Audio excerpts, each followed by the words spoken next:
So we landed at West Georgia Regional. It's usually one of our normal stops, and they have MoGas. So Yana's gonna fuel the plane. I'm gonna try to get a car so we can maybe grab something to eat and check over the weather and see what's going on, see if we need to beat the weather or if we can hang out for a bit. So we are well on our way. 4.5 hours on this leg. I'm definitely tired of having a headset on, and I'm a little hungry. So we are going to move right along.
And when I do the oil samples, oil changes, I also change the gearbox at the same time. So the gearbox is now being changed out at 85 hours. And that's with the full synthetic that y'all recommend. So we're gonna see how high we can go with this before I destroy something. Hopefully not. Well, tell us a little bit about your oil samples, like your analysis. Well, the last oil analysis, like I said, they told me to go 85 hours. There's no issues. Other than I was starting to show some silicone in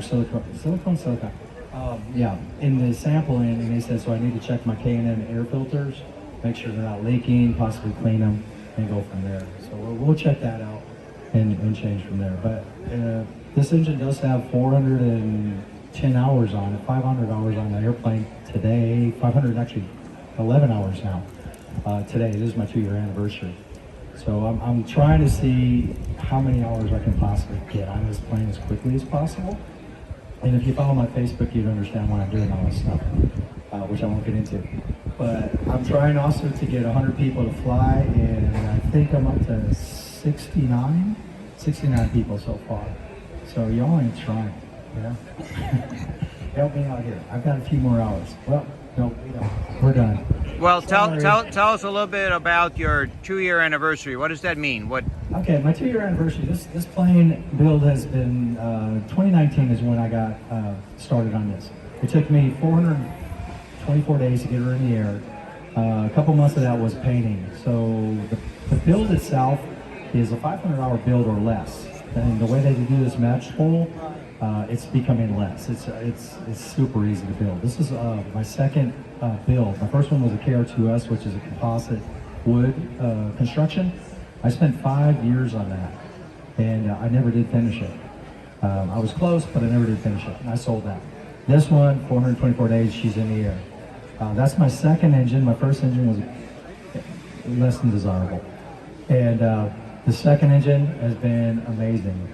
So between the Zenith Cruiser, which I super adore, the Viking 130, the Duke variable in-flight propeller system, it's like going to Vegas, pulling a one-arm bandit and getting all cherries. You got the perfect situation, a perfect combination, I should say. And based on, I mean, you saw my takeoffs. My landings ain't the greatest, I get that. But my takeoffs, I can get close to these stalls. I do pretty good. You know, I could probably do even better if somebody would pay for a new airplane. I tried once. What else? What else you want to hear? Well, I just want to know why do you fly so much? You said you didn't want to get into it, but maybe hint about it. And why are you giving all these rides? Why are you giving all this? I'm 58. I retired at 55 with cancer and decided it was time to live my dream. So I quit my job, bought a Zenith Cruiser and went full-time build on it. That's why I got it built so quickly. And my goal was to do 48 states in under a year, and then COVID hit. So with the COVID, I was grounded, or not grounded, but limited to my distance. So I did a lot of flying around Texas and Florida, back and forth to Florida, and back and forth to here. And with the Zenith, or with the Viking engine, which is has bolstered my confidence maybe too high. Now I don't fly at 5,500 feet with a parachute. I'm flying down on the waters, skirting the rivers, having a good time. Laura, well, she's starting to open her eyes, so it's getting better. But it has been a dream, and with that, I enjoy sharing my excitement towards this hobby or sport, or whatever you call it, with as many individuals as I can. This week I was honored to fly with, what am I up to, 12 people this weekend? Something like that. One of them, his name was Andrew, a young 17-year-old boy. I think he's right back there. Wave your hand. 13. 13? Are you kidding me? Yeah. Oh my God. He made me look like a fool. That young man is an amazing pilot coming up. We went up, we did some amazing, we did steep stalls. I want to show you what this thing will do. So we went vertical, and we did every direction that plane will do, which if you haven't been in it, it'll do a lot of stuff. And then we did a emergency descent, which this plane was rated for 145 VNE, maximum speed, and we push it. I put it into a dive, and it's entertainment. And we get down and we get in pattern altitude, and he's flying perfect 360 circles. We're not losing elevation. That's a great co-pilot right now, I tell you what. And I was very tempted to let that boy land it, you know, but I don't have brakes or a throttle on my passenger side, so I decided not to. Now I did let his dad do it. His dad didn't fly as good as him though, but I did let his dad do it. So I do like to share my excitement towards this sport and hobby with as many individuals as I can, anytime I can. So since I am retired, I fly virtually every day, and I try to look for anybody, everybody. I drag people on that plane. I just want to fly. So. To be said about one-on-one support. When you are in the middle of building a Zenith on a Sunday, not everybody has Monday to Friday to be working on it. We're there. We're there Saturday, Sunday till 10 o'clock at night. If you've got a question, call us. Like, we don't want your building process delayed because you had a question. On top of the simple fact that, we have tons of videos and information out there, not just for your engine, but for your Zenith as well. Obviously, Jan has been doing this for a very long time and has a lot of experience in the Zenith aircraft itself. But that all being said, it's all about a roundabout process of having the engines. Obviously, the reliability has been proven, the hours have been put on the engines. We've been doing this for over a decade now. We offer every bit and piece, and we're always improving, always trying to make something better. And to take it one step further, we offer panels and pre-made this and pre-made that for those that don't want to wire, because we know some people get kind of scared about that stuff. So, you have a bunch of different options. And, over the past couple years, we've implemented things like installations. If you want to bring it to us, we'll do it in 3 days and we're done. If you want us to install it at your place, we'll fly there and we'll install it. If you finished your whole airplane and you didn't want any of those things, but you're too nervous to take your first flight, we will fly to you. We will go through every aspect of your Zenith and the engine. We will fly it for you for the first time so you can kind of shake off the jitters of all that and tell you what's working, what's not, and what comes next. So our ultimate goal is simply to get you flying affordably as quick as possible, and then you can kind of keep going on about what your journey is. So you're not waiting 10 years to build. There's no sidelining, there's no waiting. It's all a process. And we've come to learn, we have about 600 engines now in Zenith aircraft and about 1,000 engines worldwide. And in that scope of things, we have built a really amazing family and community within that. So, you have two fellas that flew here from Texas together, and there's like a whole group of 5 or 6 Viking powered Zeniths out there, and they get together and they fly and they help each other, and it's the camaraderie surrounded around all that we couldn't pay all the money in the world for. It's something that this community strives on. It's something that I hope continues to grow. But overall, the engine itself, if you want to start talking about things like that, pros and cons and all that stuff, obviously I'm going to tell you I don't think there's a lot of cons, because I truly don't. You look at a much lower cost, you look at lower maintenance, you're looking at, I'm going to give you a very good example, a comparison rather, a prop strike. There are a lot of instances where people will unfortunately prop strike. There are some of these airplanes on this field that are done. And if you do that in a traditional type air-cooled engine, that means you're taking your engine off. You're rebuilding. You're spending some serious money and some downtime. We've had instances where people have prop struck and still flown home the next day.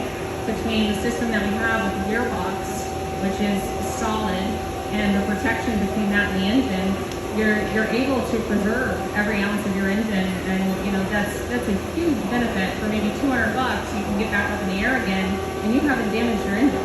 You can get home. You're gonna be okay. Well, you're gonna need some blades, but that's how the story goes. There's a lot of benefits, and then you look at lower fuel burn. So that's always a question. Fuel burn is always going to be relative, but you're looking at low fuel burn as well, and then the little things like that, where I feel like we kind of check all the boxes. People talk a lot about high RPMs and stuff like that. They talked about Rotax when they came out too, and they have much higher RPMs than we do. But the reality is we're doing it. We've been doing it a very long time and successfully. So, I think we put a lot of those concerns to rest as far as auto conversion theories go, and we're still striving to do that. But I think, did you have anything else you wanted to add to that? Yeah, and in addition to, of course, working on the engines and focusing on the Zenith community, which is our biggest community for our engines, with the openness of Zenith, Sebastian, Roger, to allow anyone building their aircraft or their aircraft kit to use any engine they would like. And this is a little bit different than some other aircraft manufacturer or people that make parts so that you can make an airplane. Is actually what's going on. they are more apprehensive about, oh no, if it's not a light domain, you can't use it type of thing. And that's not the case here with Zenith. It's a very, very open community to be able to do that. In fact, we've seen a trend the last year where more and more Zenith first flights are with Viking engines. So it's not, it used to be always like, well, you know, it's an alternative to a traditional engine. And it's actually turned 180 degrees to become a very common engine, with other engines becoming more of an alternative. In addition to that, I wanted to mention something about the fun that we have having our own Zenith aircraft. We have a Zenith Super Duty, the red and flat black one sitting outside that we fly regularly, and it has hundreds of hours on it. And then also 650 that we're building now. And the STOL competitions that we're starting to get involved with. I placed number 3 last year down in Lakeland with in our Super Duty, and we're making small changes to the airplane every year. Nothing major. It's still a Zenith, just tiny little tweaks here and there, a little bigger propeller. And we're going to compete again this year in Lakeland when the National STOL comes around. And so we're heavily involved with you guys, doing what you guys do or want to do as far as, you know, getting out of a short field. We're also optimizing the cruiser airplane with a FADEC engine and a variable pitch propeller for ultra low fuel burn, extreme long distance flying, very quiet with the variable pitch propellers. And so we go all the way from a very simple engine to a sophisticated direct injected engine with a variable pitch propeller that's a constant speed unit with a digital readout, and people that have flown 250 hours a year in the last couple of years that are operating these airplanes. We have a new builder pilot in the Frontier, Bill, and I'm going to hand the phone to him so you can get just a little bit of a glimpse or some thoughts from a person that just finished a Zenith cruiser airplane and put a Viking engine in it. So, Bill, please. I was talking to somebody earlier over by my airplane. This category of airplane has probably the most engine options of any of them out there. You know, and there are fan people, and I'll admit, I'm the Viking fan person. I'll go to bat for these two any day of the week. And it's not just the engine. It's like Alyssa said. It's you buy into a family, you know, and they truly care that you are successful, because when you're successful, they're successful. One of the questions Steve asked earlier was, what was the best choice you made? You know, and my comment was, after I finished the airplane, I asked Jan to come do the maiden flight. All the way through the build, I was adamant, I'm flying. But Jan has tens of thousands of hours in these things. And the FAA told me, if you run into trouble as the builder, you're going to try to save your airplane, and that could be your demise. Whereas if a professional runs into trouble, they're going to save their butt. The heck with the airplane. And that really rang true with me. So the other decision, so that was a huge one, and that's really why I'm happy I went with the Viking. But what had me settle on the Viking in the first place is I looked at, I don't know, I probably shouldn't mention the other names, but I looked at other options, other auto conversions. I looked at some of those that are out here today as options to put in. But really, Viking was the only one that said, we not only offer from the firewall forward, we'll come do the install. And how I really found out about them is somebody that lives near me did the exact same thing. They had Jan and Alyssa fly out, do the install. I sent Alyssa my contact information, said, hey, put me in touch with these people. Come to find out, they literally live 4 miles from my house. I went over there, looked at their airplane, and he was nice enough. He goes, let me start it for you. And he got in there, he turned that key, and just like we're having a conversation, we were having a conversation standing next to that airplane. And that was the biggest thing for me, you know, coming from a 172, where when that engine's running, forget it, you can't hear anything. These engines are quiet, they're vibration free, they start right up as soon as you hit the key. I don't know if anybody saw Dave Telema start up his airplane a little bit ago. It just, they're they're trouble free. There's just nothing to them as far as like maintenance. You do your regular oil changes, gearbox oil, stuff of that nature. Very reliable. You know, flew 8 hours up here yesterday. Could have made it on a single tank of gas, but my rear end couldn't handle that. So it had to be some stops along the way to rest. But again, in my mind, having a company that not only did the complete firewall forward package, we're talking motor mount, the electrics, the engine, the propeller, the cowling, the fuel system. Not only do they have it, but they came and installed it. And in 3 days, we went from opening a box to having a running engine on the front of my airplane. And I have to confess, I don't know any other engine manufacturer that will go to that particular point to make sure that you have a successful outcome with your engine. Where did you fly in from, Bill? I live in a little town just north of San Antonio, Texas. The town I actually live in is called Pipe Creek, but I keep my airplane in a small town called Bernie, Texas. 5 Charlie 1 is the airport identifier. I had the opportunity to have some one-on-one time with us. Obviously, we'll be here all day tomorrow. But the biggest thing I can always tell you is last year, you know, we had 10 guys out here, and this year there's a slew of them out there too. Talk with the pilots. I mean, we're always going to be up front with you. Always. That's what we do. You know, we're a down roots, family-run business, and you know, like you said, your success is our success, and this is not just a job for us. It goes way beyond a sale. You know, we want nothing but the best for you, and so any way we can make that happen is always what we're going to do. So ask us some questions, ask them some questions. We're going to be doing demo rides tomorrow. I know I got a few of you signed up already. Dave Talima out there, and I want to give a shout out to him. He's not here, but he has flown 500 hours in the past 2 years. That man flies every single day of his life, and he's out there flying right now, some people. So it works. He doesn't tinker. He gets in, he flies, and that's his life. And I hope that every one of you, once you get to that point, you can just hop in your airplane and enjoy the same thing that he's doing right now. But if you have any questions, let me know. Yes, sir?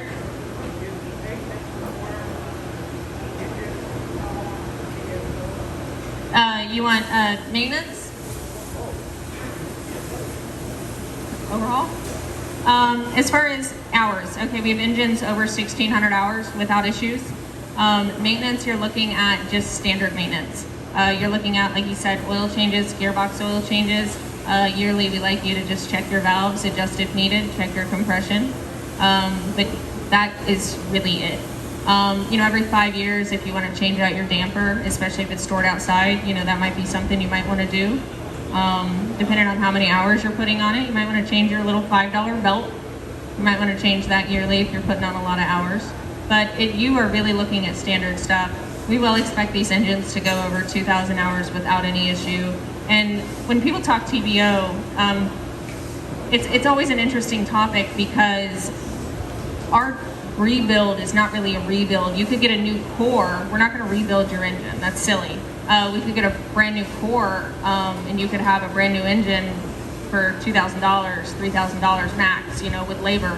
Ship it to us. If you reach that point where you put 2,000 hours on that thing, there's probably something bigger and better out anyway by that time. Otherwise, yeah, well, it'll just cost you very little in the scope of things compared to, you know, what a TBO and $30,000 top end overhaul or something like that is. It's night and day difference. So it's just looking at things a little bit differently. But your maintenance, you got much of nothing. I mean, it's really standard, just like you do in your car. I mean, you're just going to do your standard maintenance. That's it. You got anybody else? Yes, sir.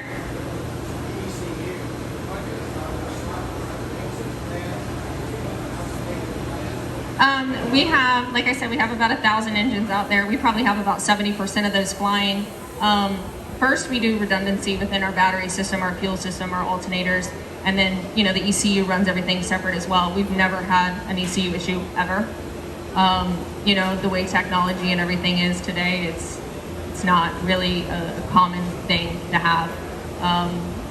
So it runs everything into, like the coils, they're plug on coil type ignition. They're all run singularly. When you go to start your engine to fly, you'll have both your batteries on, you'll have your alternator on, you'll have both your fuel pumps on. Once you're out of the pattern, you'll turn one off for a backup because it's mechanical. And that's just how you fly. Yes, sir? I'm gonna have to. No, it's all fuel injection. So if you get the opportunity, I don't know if you're here tomorrow, we'll be starting up all of these engines, we'll be flying out there like crazy, but you get in, you turn the key, it starts, that is it. So the only thing you're monitoring is the engine temperature, your gearbox temp, your voltage, your RPM, the basics. You're not worrying about EGTs or CHTs or anything like that anymore. Just turn and go. That's it. So the computer handles all of that for you. And as far as updates, like I know I've kind of glazed over that. They're all pretty solid. These have all been in the market for a very long time. When we first introduced the 130 that first year, we had a few updates that we did. They just sent it back. We'll send them a new one, whatever. Very simple. But for the most part, no, there's nothing that we'll be doing. And if so, we'll tell you why and what it improves or whatever the case may be. Anything else? No? Does that wrap it up? Yes, sir? You've been in the business for a lot of years. Yeah. Have you got any service bulletins? They're all listed on our website, so they're always there. But there are only a few. Way early on, we updated our flywheel, added some additional welds in there. We had some ECU updates early on. Other than that, no, not really, not too much. Over the years, anything that's fixed, usually if we find something that needs to be fixed, it automatically gets fixed on any engine that leaves our factory, so it gets the greatest and the best thing that's out there. And if there's any upgrades, typically, the few people that may have had that instance will take care of it. So, yes, sir.